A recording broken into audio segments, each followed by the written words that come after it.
to humanity. I want to get to the situation at home. Your rival at the last presidential election, RAILA, has led protests across the country. There was a pause in April. He said, okay, we should try a dialogue. Now he's saying we're about to resume those protests in the coming days.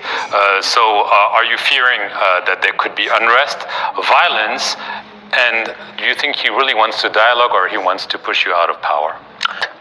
What we are having is politics, and I have no problem with politics. I don't have a problem with Raila Odinga now. I don't have a problem with Raila Odinga. He's my opponent. Dear viewers, welcome back to the analysis of YOLENO TV. I hope you're well from wherever you're watching this channel. I'd like to start this session by appreciating you so much for making this channel grow. If you wish to support us, just subscribe to our channel and give this video a like. So there's something I wanted us to go through, and it's concerning the interview that William RUTO had with France 24 in Paris on that I think was on Friday. Because there's something I noticed.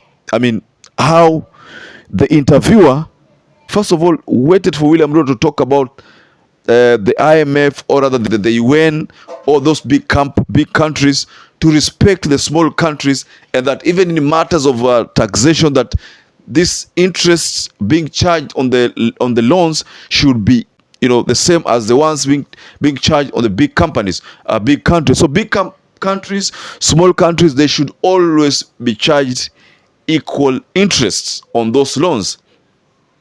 So the reason why I brought in this analysis is soon after RUTO had concluded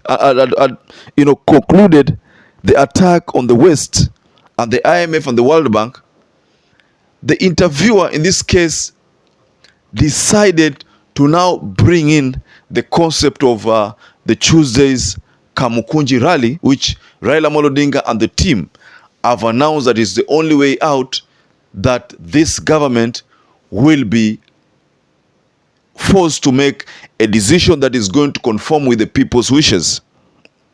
So RUTO was asked this question. First, before I get into those details of the questions, I want to share with you a small video of how William RUTO was lured into this question. Kindly sit by and watch this video. Architecture, and number two, to be clear about climate financing so that we can deal with the challenge of poverty, and we can deal with the existential threat that climate change poses to humanity. I want to get to the situation at home. Your rival at the last presidential election, Raila Odinga, has led protests across the country. There was a pause in April.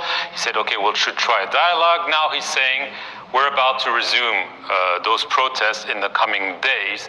Are you fearing that there could be unrest, violence, and do you think he really wants to dialogue or he wants to push you out of power? He has no way of pushing. Kenya is a constitutional democracy. Yes. The people of Kenya have matured. They know what it is that makes the power of the people. The people decide. And when the people decide, it's final. So the chance of pushing anybody out of power does not arise. Do you think that's what he wants, or he wants to dialogue? The last election was different. In fact, the last election was prosecuted on the platform of issues. In fact, although the election was closely contested, the people of Kenya agreed with the outcome because they participated in it. And our electoral commission did a fantastic job. In fact, it is world acclaimed. Many of the international observers, many of the local observers, in fact, all observers gave our electoral body thumbs up because they did a wonderful job, an incredibly wonderful job. So the outcome of the election is settled. What we are having is politics, and I have no problem with politics. I don't have a problem with Raila Odinga now. I don't have a problem with Raila Odinga. He's my opponent. There is no problem. We are competitors. I have no problem with him. I have no problem with Raila Odinga organizing protests. There are protests in this city of Paris every day. It doesn't, I mean, it's part of democracy.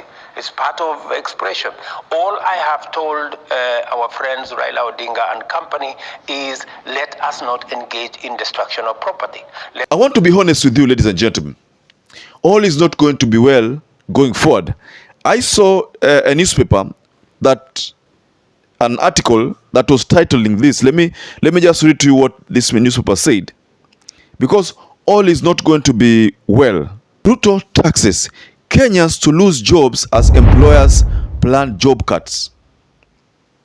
There's a time I did a small analysis in this channel where I talked about a certain employer in Kilifi who said that if the government is going to force them with this housing tax, if the government is going to force them with this housing tax, then they will be forced to lay off a certain number of staffs, because for them to meet the wage bill that they have been planning for, they'll be forced to, to reduce their staff.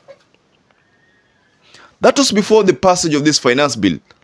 But then there was all indication that this finance bill was going to be passed because the parliamentarians who are there, the likes of Esther Passaris, Jalango, these are members of parliaments who did not care about the common mwananchi. So as a result, they were going to vote in favor of this finance bill. So back then, the voting had not been done, but there were all indications that this bill was going to pass. So that's why William Ruto has been taken to task in that France 24 interview to explain whether he agrees with what Raila Amolo Odinga is planning.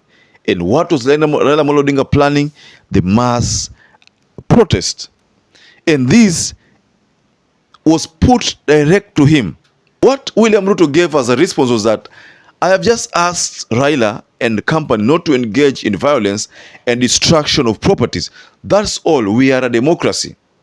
But I differ with that statement, because let me take you back to the March 20, the demonstration that started from the March 20th. I think there were like 4 demonstrations. If you look at these demonstrations well, then you will realize that the people who used to cause mayhem were not demonstrators. They were people who were planted within the demonstrators to cause mayhem, so that at the end of the day, this maandamano will be termed as being chaotic. But the idea here was, some people are being sent to join the maandamano and then cause this kind of mayhem. And then at the end of the day, Raila will be told that him and his team are the ones who are causing havoc, are wreaking havoc in the city. But the truth of the matter is that that was not the case. I mean, this was said sometimes back there in 2016, I think 2017 there, when, again, we saw a similar problem at the Jacaranda when Raila Amolo Odinga had to face the wrath of Sonko. Back then, Sonko was the governor, and Sonko marshaled goons who in turn went to an extent of throwing feces in those streets, And after doing that, what happened was that Sonko said that they are the ones who used to burn vehicles. They are the ones who used to cause mayhem. They are the ones who used to plan goons within these demonstrations ili ionekane ni Raila Amolo Odinga. That is what Sonko said, not my words, ladies and gentlemen. Those are words of Sonko. He said so. Na wakati huo Sonko alikuwa anajaribu kuunganisha Uhuru na Raila. Anaunganisha Uhuru na Raila ili ionekane Uhuru na Raila, kwamba Raila aone kwamba Uhuru ndiye alikuwa ananipigia vita, wakati akiweka wale goons wanipige vita, ni kwamba ilikuwa ni idea ya Uhuru. So that was the idea behind Sonko's statements. But we find that did not work. To date, Uhuru still believes in Raila Amolo Odinga. That's the reality, and we saw that in March, I think there 20-something, when Raila Amolo Odinga decided to join Uhuru Muigai Kenyatta for the Jubilee delegates conference. That was available in the public domain. So what the France 24 TV has asked William Ruto is very, very sensitive and very, very important going forward. So dear viewers, allow me to wind up there, but I'd like to give you a comment below the comment section whether you think the way William Ruto responded to that question when he was asked by the France 24 interviewer, whether the words that he used were justified or correct. Just tell us below the comment section. I also like to urge you to stay safe and stay blessed until we catch up again in our next analysis.